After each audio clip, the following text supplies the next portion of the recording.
drive an economy sedan and suddenly get the urge to cut it up and put a wide body kit on it? Don't. Unless you're the type of person that likes to use $100 bills as kindling to start a fire, I'll tell you why you shouldn't chop up your dadmobile and turn it into a wide body grocery getter.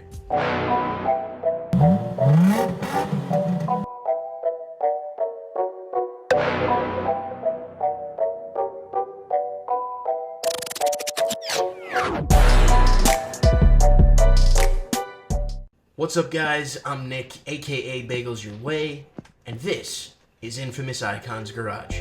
So you drive a sedan, a grocery getter, a grandma mobile, and you want to make it look more aggressive. You start looking at body parts and kits online, and voila, you happen to find yourself a set of fender flares or possibly even a full wide body kit. Now I'll start off by saying this doesn't apply to every single person and every single build.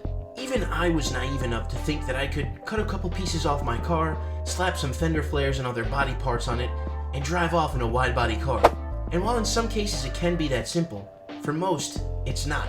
You're gonna cut your car up, fenders and quarters. And a lot of the time you're thinking, well, I'm gonna put a wide body kit on this car. It's gonna increase the resale value. And unfortunately in most cases, especially with an economy sedan, it does the exact opposite. You're going to cut down your resale audience quite a bit once you cut the car up. There's people that like wide body cars, but there's more that don't.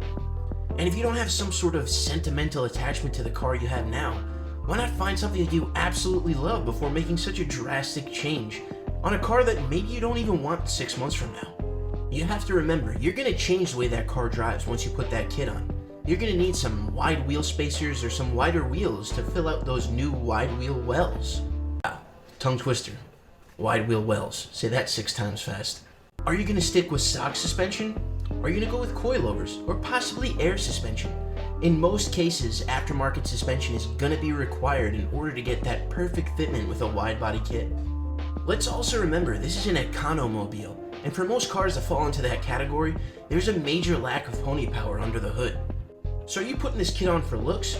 Or do you plan on possibly doing some bolt-ons or maybe even a full swap in the future? With all that being said, there are some really awesome wide body sedans out there, and there are some really terrible ones. And I have a feeling that's kind of where the wide Kia falls into.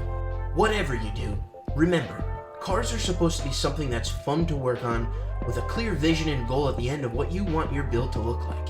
Whether you wide body your Nana's old hand-me-down sedan, or you go out and you find something that you absolutely love, just remember, do it and don't ever regret it. Learning from the process and all your mistakes is basically part of the game. And let's just all enjoy this together. Thank you for spending a few minutes with me today, and stay infamous, icons.